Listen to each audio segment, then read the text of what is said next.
안녕하세요. 팩트바이블 TV 김경환 목사입니다. 잘 지내셨는가요? 오늘은 새로운 주제를 이어서 말씀드리려고 합니다. 사람들은요, 구원받는데 굉장히 어려워합니다. 그 이유는 무언가 자기 자신들이 행해야 하는 것이 있다라고 생각을 하죠. 고행을 통해서 구원받는 것이다 라고 착각하기 때문에 그렇다는 것입니다. 그러나 구원받는 방법은 쉽고 단순합니다. 간단하죠. 주 예수 그리스도를 믿는 것입니다. 너무나 쉽지 않습니까? 바울은요, 로마서 10장 10절에 사람이 마음으로 믿어 의에 이르고 입으로 시인하여 구원에 이르느니라 라고 말씀을 하고 있습니다. 마음으로 믿어 의에 이르는데요, 또 입으로 시인해서 구원받는다고 라고 말씀하고 있습니다. 쉽지 않습니까? 사도행전 16장 31절에도 보니까 그들이 이르되 주 예수 그리스도를 믿으라. 그리하면 내가 구원을 받고 내 집이 받으리라. 이렇게 말씀하고 있습니다. 조금 더 이해를 돕기 위해서 고린도서에 있는 말씀을 가지고 말씀드릴까요? 주 예수 그리스도께서 모든 사람의 죄들을 제거하기 위해서 죄들로 인하여 고난받으시고 갈보리 십자가에서 피를 흘려 죽으신 것, 그리고 죄 싹신 사망으로 죽어서 몸이 땅에 묻히신 것과 다시 살아나신 그 주님의 부활을 누구나 믿음으로 구원받는 것입니다. 자, 이 말을 더 쉽게 표현해서 말씀드린다면, 누구나 복음을 듣고 죄에 대한 올바른 회개를 한 후에 주 예수 그리스도를 자신의 구원자, 구세주로 받아들여야 한다는 것입니다. 그리하면 구원받는다는 것이지요. 쉽지 않습니까? 근데 왜 안 믿어질까요? 그리고 구원받고 난 후를 우리가 생각해 보면은요, 성경을 읽고 주님이 누구신지를 알아야 하는 것입니다.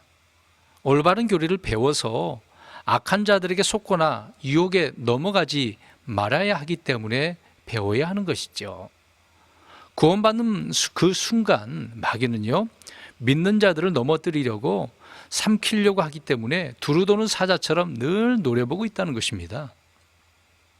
그래서 늘 맑은 정신으로 깨어 있어야 한다는 것인데요, 물론 크리스찬들도 육신적으로는 죄를 지을 수 있습니다. 구원받은 위에도 죄를 지을 수 있어요. 마귀에게 또 시험 받을 수도 있고요, 마귀 들릴 수도 있습니다.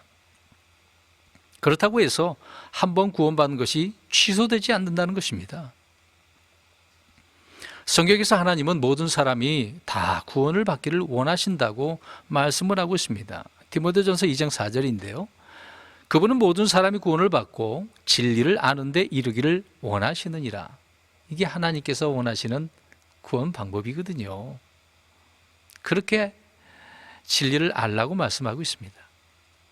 예수님이 이 땅에 오신 가장 중요한 목적 가운데 하나가 바로 이것 아닙니까?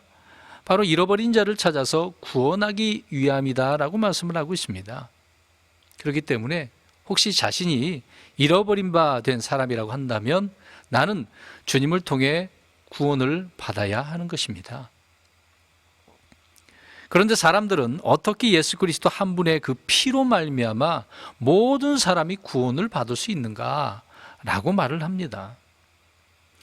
여러분, 구약 이스라엘 백성의 경우 자신들의 모든 죄를 대속하기 위해서 어떻게 합니까? 모든 죄를 대속하고 구원하기 위해서는 그들은 성전이 필요했지요. 또 양과 염소와 황소의 피를 매일 흘려야 했던 것입니다. 그런데 그렇게 한다고 해서 용서가 다 깨끗하게 되나요? 그 피로도 완전하게 구속하지 못했다라고 히브리서 10장 4절에 말씀을 하고 있는 것입니다. 그러니까 짐승의 피로는 죄를 제거할 수 없다, 그 얘기입니다. 그러나 감사하게도 하나님은 해결할 수 있는 해결책, 방법을 주셨다는 거죠. 그것이 바로 우리 주 예수 그리스도의 그 피가 단 한 번에 영원히 인류의 모든 죄를 제거했다라고 말씀을 하고 있습니다. 주 예수 그리스도께서 구원을 얻기 위해 모든 것을 다 이루셨기 때문에 그러는 것이죠. 그래서 이제는 사람의 구원에는 인간의 행위나 노력이 필요 없습니다. 왜? 주님이 다 이루셨기 때문에 그래요. 오직 주님께서 자신의 피값으로 우리를 사셨다라고 또 말씀하고 있습니다. 그렇기 때문에 걱정하지 마세요. 우리는 할 일이 없습니다. 주님을 믿기만 하면 되는 것이죠. 그런데요, 중요한 것은 이 혼의 구원에 대해서, 흔히 이제 이 구원에 대해서 사람들이 쉽게 범하는 오류가 있습니다. 오해하고 있는 것이 있다는 그 얘기죠. 이 부분은 오늘 좀 말씀 좀 드리려고 합니다. 구원받는 것은 쉬운데 사람들은 오해하고 있다는 거죠. 그래서 굉장히 어려워합니다. 괴로워합니다. 고통스럽지요. 그 이유가 무엇이냐? 첫 번째로 그들은 교회를 다녀야 구원받는다라고 생각을 합니다. 지금 개신교에서 큰 문제죠. 예수 믿으세요? 그러면 나 교회 다니는데요. 분명히 예수 믿으라고 했는데 교회 다닌다고 표현합니다. 그것은 무슨 이야기입니까? 교회 다니면 구원받는다라고 생각하기 때문에 그러는 것이죠. 교회를 다닌다라는 말의 의미는요, 구원받으면 저절로 주님의 몸된 교회의 일원이 되는 것을 말하는 것인데요, 각 지역의 지역교회에 나가는 것은 구원받기 위해서가 아니라 말씀을 배우는 것입니다. 또 성도들과 함께 교제를 나누는 것이고요, 또 주님을 섬기기 위해서 나가는 것이죠. 근데 이거를 다니면, 그렇게 하면 구원받는다라고 생각을 해요. 오해입니다. 이런 의미에서 교회를 다닌다는 것인데, 사람들은 교회를 다니면 구원받는다고 이렇게 착각하는 것입니다. 교회를 다닌다고 해서 구원받았다, 받게 될 것이다, 이런 말은 전혀 맞지가 않고 있을 수도 없는 말이죠. 두 번째로 오해하고 있는 것이 무엇이냐면 침례, 개신교에서는 세례죠. 이 침례를 받으면 구원받는다라고 생각을 합니다. 그런데요, 정확히 말하면 구원받은 사람이 침례를 받는 것입니다. 구원받기 위해서 침례를 받는 게 아니에요. 물 침례는 주님의 그 씻음을 통해서, 성령님을 통해서 우리가 이제 이걸 하나님의 이제 고백으로, 우리가 선한 양심의 고백으로 물 침례를 받는 것이죠. 주님께서 명령하셨기 때문에 우리는 그 명령대로 침례를 받는 거고 주는 거고, 또 그리고 선한 양심의 고백을 하는 것입니다. 그래서 많은 사람들이 침례 받으면 구원받는다라고 하는 오해를 가지고 있는 것이죠. 세 번째로는 어떤 오해를 가지고 있느냐? 계속 죄를 회개함으로 구원받는다라고 생각합니다. 무엇을 죄를 지으면 회개해야 된다, 구원을 잃어버린다고 그렇게 생각을 하기 때문에 회개해야 된다라고 하는 것이죠. 그래서 이 말도 올바르지 않습니다. 주 예수 그리스도를 믿으면 구원받는 거죠. 우리가 구원받고 난 이후에 이 육신의 몸으로 죄를 지을 수 있습니다. 그런데 이 죄에 대한 우리 회개를 해야 되지 않습니까? 이 죄의 회개는 구원받기 위해서가 아니라 주님과의 올바른 교제를 위해서 하는 것입니다. 그래서 우리가 회개하고 뉘우치는 것이죠. 돌아서는 것입니다. 그래서 요한일서 1장 9절에는 우리는 주님께 자백하면 되는 겁니다. 물론 이 자백도 올바르게 돌아서야죠. 말만 해서는 안 되죠. 그러면 주님께서 용서해 주십니다. 마귀의 속임수 중에 하나가 바로 십자가의 대속이 불완전하다라고, 부분적이다라고 이것을 믿게 하는 것이죠. 그래서 구원받은 성도들이 늘 불안해하는 사람들이 있습니다. 예를 들어서 원죄는 용서받았지만 자범죄는 내가 매 순간 회개해야 한다라는 것입니다. 물론 회개해야 되는데 그렇게 해야만 구원받는다라고 하는 것이 있기 때문에 잘못됐다는 것이죠. 주님께서 십자가의 피로 우리의 과거, 현재, 미래의 모든 죄를 완전하게 해결하셨습니다. 그래서 구원 받으셨다라고 한다면 더 이상 죄에 대해서 구원을 잃어버릴까 두려워하지 마셔야 되는 것입니다. 이런 내용을 잘 모르기 때문에 사람들은 회개하면 구원받는다라고 생각을 하는 거죠. 네 번째로는 착하게 살고 좋은 일을 많이 하면 구원받는다라고 생각을 합니다. 이제 그런 교파들도 있죠. 종교들도 있습니다. 구원은 나의 선한 행위가 아니라 주님의 행위에 근거해서 우리가 구원받는 것입니다. 선행으로 구원받을 수 있는 사람은 아무도 없습니다. 구원은 행위가 아니라 하나님의 선물이라고 말씀하고 있는 거죠. 받기만 하면 되는 것입니다. 다섯 번째로 오해하고 있는 부분이 하나가 또 뭐냐면 방언해야 구원받는다라고 주장을 합니다. 이는 은사주의자들의 주장인 것이죠. 방언은 믿지 않는 자들이 구하는 표적이라고 이야기합니다. 고린도서에 분명 말씀하고 있는데 믿지 않는 자들인데 왜 믿는 자들이 구하냐고요. 육체적인 체험과 느낌을 강조하는 이들은 구원을 하나님의 기록된 말씀 대신에 자신의 감정을 앞세우기 때문에 그렇습니다. 감정주의자들이죠. 신약 은혜의 시대는요, 더 이상 이제 방언이나 입신이나 환상, 꿈, 계시 등 눈에 보이는 것들을 찾고 구하는 것은 잘못된 일입니다. 할 필요가 없습니다. 구원은 감정에 상관없이 기록된 말씀을 믿음으로 오는 성령님의 역사이기 때문에 그렇습니다. 여섯 번째로는요, 택함 받은 자들만이 구원받는다라고 이야기를 합니다. 이것은 칼빈주의의 예정교리인 것이죠. 이 교리의 주장은 구원받을 자를 정해 놓았다라는 그런 의미입니다. 그러나 전혀 성경은 그렇게 말하지 않습니다. 이미 정해 놓았다라고 생각을 해보세요. 그러면 복음을 전할 필요가 있습니까? 뭐 언제든지 예수님 믿게 된다라고 하는데 전할 필요가 없는 거죠. 그냥 내버려 두는 거죠. 그러니까 종교다원주의 이런 일이 나오는 것입니다.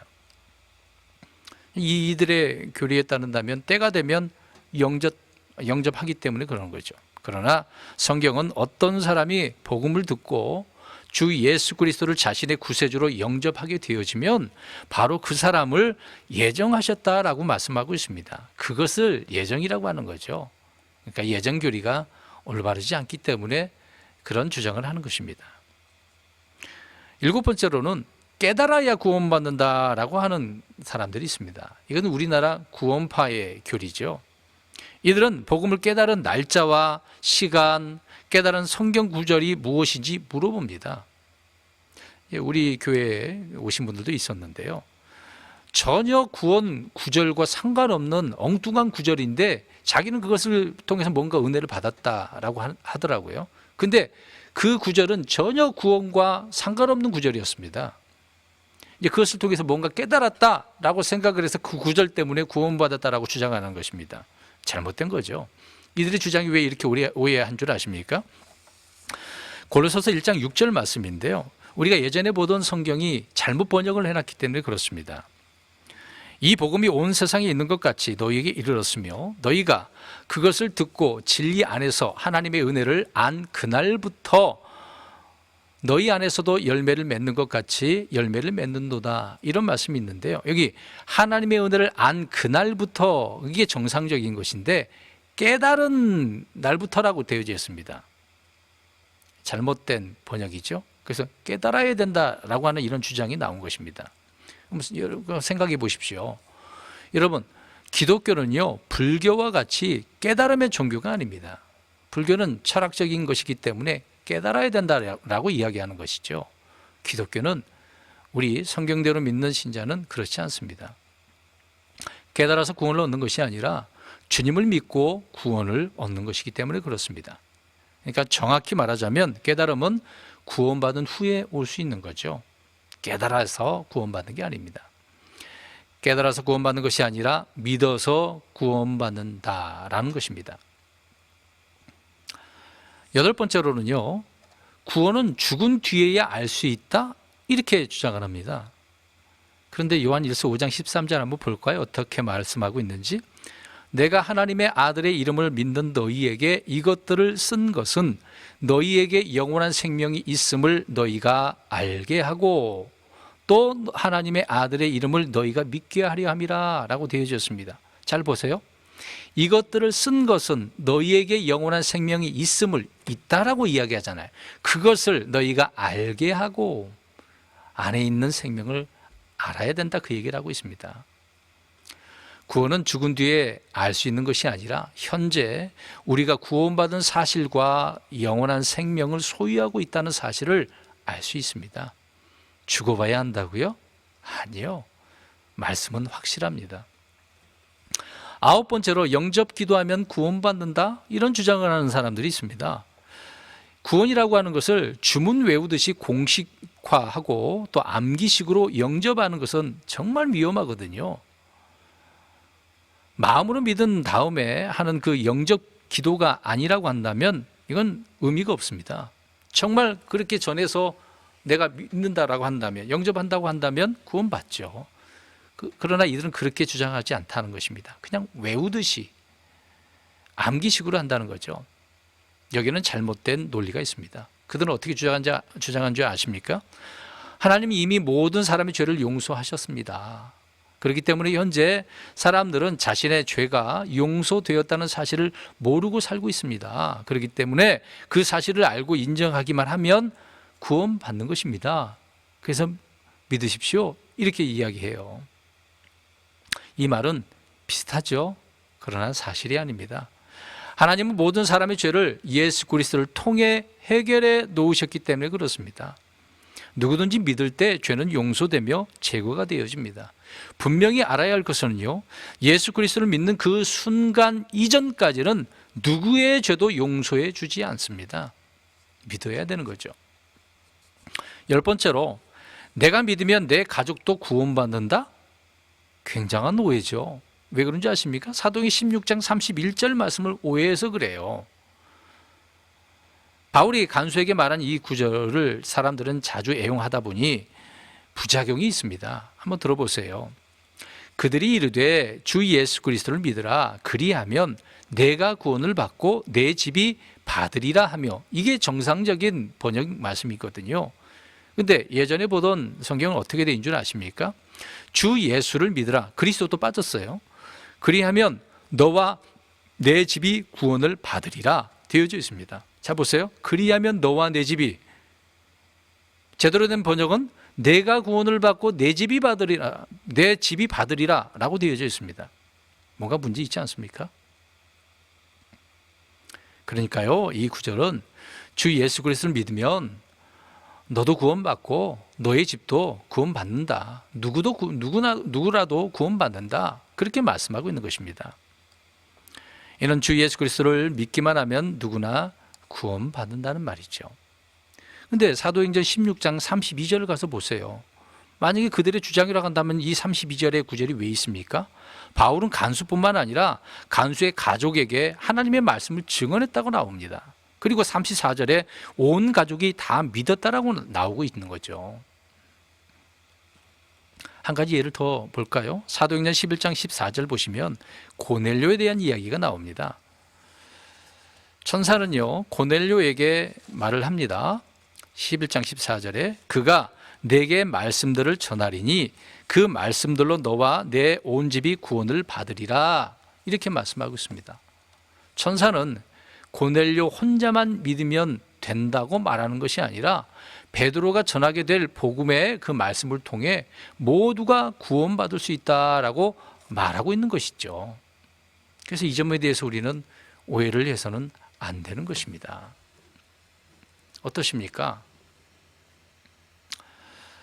구원받는 방법 정말 쉽지 않습니까? 쉽고 단순합니다. 주 예수 그리스도를 믿으시면 됩니다. 복잡하게 무엇을 해야 된다라고 어떤 행위를 주장하지 마시고 믿으십시오. 주님을 그냥 받아들이시면 됩니다. 감사합니다.